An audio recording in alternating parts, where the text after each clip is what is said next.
Hello friends, आज मैं फिर आपके पास आई हूँ एक नया कार्ड लेके ओशो ज़ेन टैरो का। इस बार काफ़ी दिनों बाद मैं कार्ड डाल रही हूँ क्योंकि कहीं न कहीं मैं कमेंट में देख रही थी कि आवाज़ क्लियर नहीं आ रही है, ऐसा लोग बोल रहे थे। और इसके कारण मुझे 3 महीने लग गए, मैंने कोई भी वीडियो नहीं पोस्ट किया है। बट अब जैसा भी हो मैं वीडियोस पोस्ट करूँगी। एंड काफ़ी लोगों ने मुझे बोला भी पर्सनली कि आप मुझे सिखा दीजिए, तो मैं यहाँ कार्ड्स डाल रही हूँ। और कोई भी कमेंट इवन कुछ लोग अपनी प्रॉब्लम्स को भी शेयर किया, तो मैंने उनकी हेल्प करी करी है अपने लेवल पे। और आप मुझसे पर्सनल कंसल्टेशन भी ले सकते हैं। मैं वैदिक एस्ट्रोलॉजर हूँ, टैरो कार्ड रीडर हूँ और ओशो ज़ेन की रीडिंग्स आपके साथ शेयर कर रही हूँ। और अब हम एग्जिस्टेंस कार्ड पर चर्चा करेंगे, पर उसके पहले मैं बोलना चाहूँगी कि अब हो सकता है मैं क्योंकि मैं थोड़ा प्लान करके वीडियोस डालने की कोशिश करती हूँ, बट वो हो नहीं पाता है। तो हो सकता है आपको एक दिन में 3 वीडियो भी पोस्टेड मिले या उससे ज़्यादा भी। तो आप अपने कन्वीनियंस के हिसाब से देखिए उसे। और क्योंकि मैं पोस्ट नहीं कर पा रही हूँ, तो इट विल मतलब जल्दी ही हम ओशो ज़ेन टैरो कंप्लीट करें, तो मैं जल्दी ही इसको जल्दी-जल्दी अब डालूँगी। हो सकता है 3 कार्ड एक वीडियो में डाल दूँ। तो आप लोग प्लीज़ अपने कन्वीनियंस के हिसाब से इसे पढ़ें। एग्जिस्टेंस के कार्ड पे हम चलते हैं। एग्जिस्टेंस के कार्ड में ये जो फिगर है, ये नेकेड फिगर है जो कि लोटस की लीफ पर बैठे हुए हैं। लोटस की लीफ परफेक्शन है, मतलब लोटस अपने आप में भी एक ब्यूटीफुल फ्लावर है और उसकी लीव्स भी बहुत अच्छी होती हैं, उस पे वो बैठे हुए हैं। नेकेड फिगर अगर मैं इसको लिटरली देखूँ, तो जब हम इस दुनिया में आते हैं तो हम नेकेड ही रहते हैं। और ना ना ही कोई पॉजिटिव या नेगेटिव परसेप्शन हमारे साथ रहता है। हम एकदम प्योर सोल के रूप में इस दुनिया में आते हैं। ये जो फिगर है, ये रात में बैठ के स्काई को देख रही है। Sky, it's a beautiful sky. और ये कहीं न कहीं दिखा रहे हैं कि ये जो स्टार्स को हम देख रहे हैं, जो चीज़ें देख रहे हैं, अगर आप जब पूरी दुनिया शांत हो जाती है रात में, दिन में सब भागा-दौड़ी अपनी जॉब सारी चीज़ों में उलझे रहते हैं। जब रात में हम अपने लिए टाइम रहता है, तब हम जाके थोड़ी देर अगर रिलैक्स करना चाहें तो जाके हम स्टार्स को देखें। अ, ये जो फ़िगर है ये जानती है कि घर जो है, होम, ऐसा ओशो कहते हैं, घर जो है वो एक फ़िज़िकल प्लेस नहीं है। अगर आप ये सोचते हैं कि वो फ़िज़िकल प्लेस है, तो वो फ़िज़िकल प्लेस नहीं है। और वो कहीं बाहर ढूँढने से नहीं मिलेगा, घर हमारे अंदर ही है। जहाँ पर अगर हम कहीं पर भी हों, घर हमारा जो मन है वो शांत होना चाहिए, तो जहाँ भी हम रहें उसको ही हम घर मानें। और रिलैक्स रहें, क्योंकि घर में हमें रिलैक्सेशन मिलता है। तो आप दुनिया के किसी भी पार्ट में हों, वहाँ पर आप उस जगह को अपना मानें और रिलैक्स करें। हमारी एग्ज़िस्टेंस के साथ-साथ हम ह्यूमन बीइंग्स की एग्ज़िस्टेंस या इंडिविजुअल की एग्ज़िस्टेंस के साथ-साथ स्टार्स भी एग्ज़िस्ट करते हैं, रॉक भी एग्ज़िस्ट करती है, पत्थर भी हैं, पेड़ भी हैं, फूल भी हैं, मछलियाँ भी हैं, बर्ड्स भी हैं, ये सारी चीज़ें एग्ज़िस्ट करती हैं हमारे साथ। सो अगर हम ये सोचें कि सिर्फ़ हम ही एग्ज़िस्ट करते हैं, नहीं, हमारे साथ बहुत सारी चीज़ें एग्ज़िस्ट करती हैं। और क्योंकि वो क्रिएशन भी भगवान की है और हम भी भगवान के क्रिएटेड हैं, तो हम हमारी जो एग्ज़िस्टेंस है इस प्रकार, तो हम ये कह सकते हैं कि हम सब एक हैं। अपने से अलग मानना कि हम सुपीरियर हैं और वो क्योंकि हमारे में चेतना है और उनमें नहीं है, या है तो वो यूटिलाइज़ उतना नहीं कर पा रहे हैं, हम एडवांस वर्जन है, तो ये गलत होगा। क्योंकि वो भी क्रिएशन है, हम भी क्रिएशन है, तो हम एज अ ब्रदर और सिस्टर हैं। जो इस पाथ ऑफ लाइफ में हमको सबका ध्यान रखना है। तो ओशो आगे कहते हैं ह्यूमन बीइंग्स ज़्यादातर ये फॉरगेट कर देते हैं कि ऐसा चीज़ें हैं, सिर्फ अपना ही देखते हैं। अभी आप अगर हम देखें तो ह्यूमन बीइंग्स जो हैं वो सिर्फ ओशो ज़ेन टैरो में सिर्फ रीडिंग्स नहीं है, काफ़ी डीप फ़िलॉसफ़ी है। तो ह्यूमन बीइंग्स सिर्फ अपने ही उद्देश्य देखते हैं। क्या आपने कभी सोचा कि आपके आस-पास जो हैं वो क्या करना चाहते हैं, या वो क्या नहीं करना चाहते हैं। अब हम सिर्फ़ अपना देखते हैं, मुझे जॉब चाहिए, मुझे नौकरी चाहिए, मेरी शादी, मेरा ये, सिर्फ़ हम अपने लिए ही करते हैं।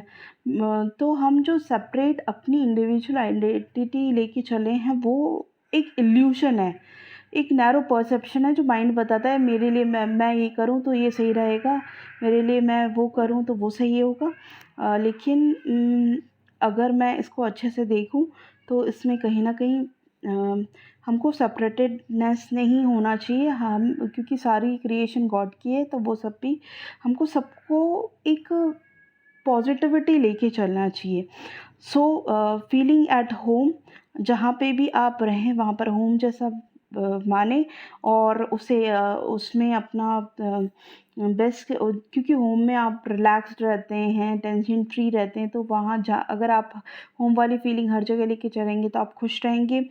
एन्जॉय करें फुलेस्ट। अगर आपको अंदर अंदर अकेले रहने से, मेडिटेशन से आपको खुशी मिलती है तो वो करें।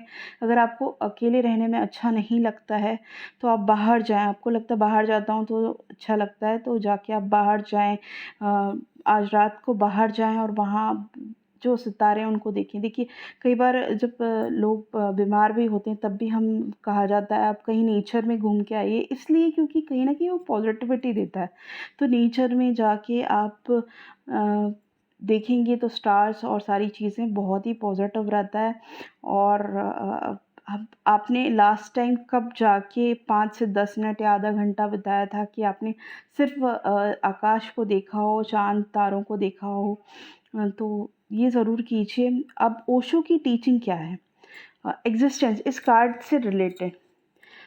सो ओशो कहते हैं कि आप एक्सीडेंटली अभी नहीं आए हैं। आप अगर आज की बात करूँ 7 जुलाई 2021 में ही आज ही क्यों ये वीडियो आ रहा है। So it was destined for that. So आपकी एग्ज़िस्टेंस भी एक्सीडेंटल नहीं है। आपकी ये जो पृथ्वी है या ये जो यूनिवर्स है, ये इस आपकी एग्ज़िस्टेंस इसको चाहिए थी, इसीलिए आप इसी टाइम पर एग्ज़िस्ट हुए। अगर आप नहीं होते तो आपकी एग्ज़िस्टेंस मिस होती।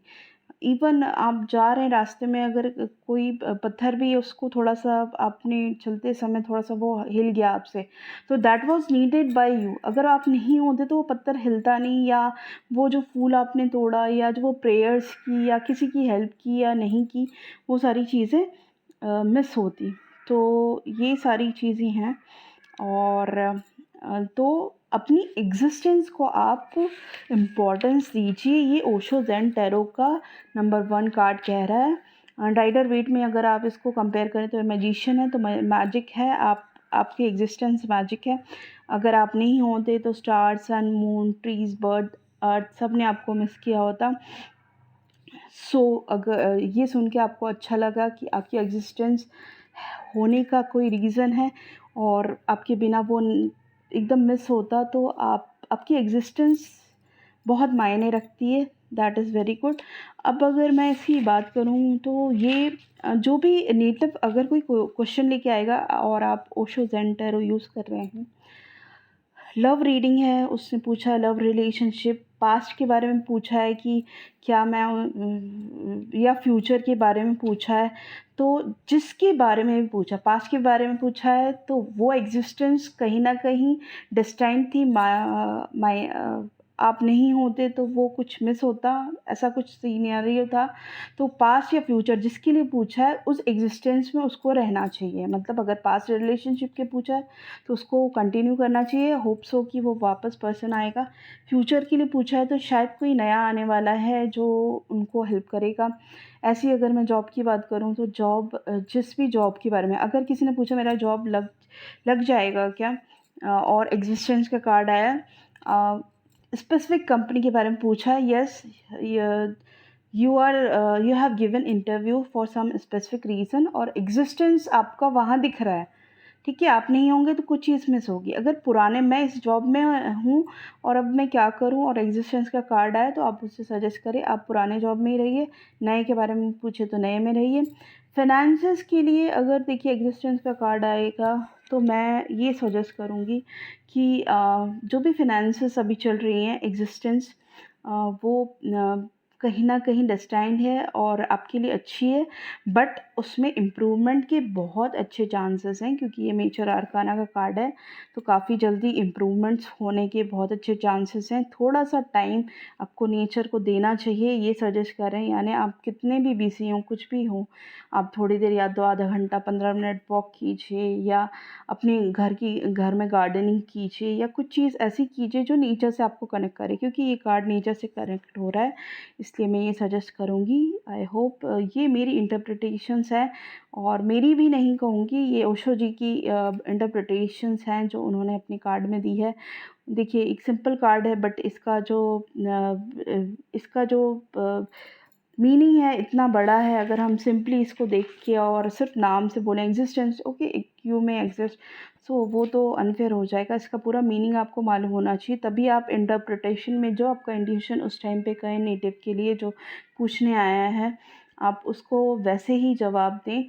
और ये डिस्क्रिप्शन आई होप आपको हेल्प करेगा। प्लीज़ कमेंट करें एंड हो सकता है कि अब मैं ज़्यादा वीडियोस डालूँ तो आप अपनी कन्वीनियंस के हिसाब से देखें क्योंकि एक गैप हो जाता बहुत ज़्यादा और मैं फिर ना ही कर पाऊँ। तो एक जो कमिटमेंट लेके हम चलें कि ओशो ज़ेंटेरो को पूरे कार्ड्स का वीडियो मुझे पोस्ट करना है, वो मैं जल्द से जल्द करना चाहती हूँ। Please help me and thanks all for subscribing my channel. और इससे मुझे मोटिवेशन मिलता है, जो आप लोग बढ़ रहे हैं वो मुझे मालूम है और मुझे बहुत अच्छा लगता है। रोज़ मैं देखती हूँ कि ये टर्म बढ़ गया and it definitely is the मेहनत है जो हम कर रहे हैं, इसको समझना और समझाना। जो मैं देखती हूँ यूट्यूब में अभी बहुत ज़्यादा लोग तो नहीं कर रहे हैं। सो अगर करें भी तो अच्छी बात है क्योंकि देखिए जब कंपटीशन होता है तभी अच्छा होता है।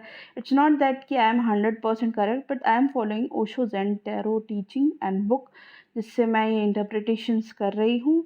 अगर आपने कुछ और भी इसमें ऐड करना चाहें तो प्लीज़ कमेंट करें, I will add that too. क्योंकि हमेशा रिजिड नहीं होना चाहिए कोई भी चीज़। अगर कुछ चीज़ अच्छी ऐड हो सकती है तो I will add. Thanks for subscribing to my channel. Please subscribe जिन्होंने सब्सक्राइब नहीं किया है, बेल आइकन भी करें और आपको काफ़ी टॉपिक्स पे मेरे वीडियोस मिलेंगे एंड आई होप आपको पसंद आए। Please like and subscribe my channel. Thank you.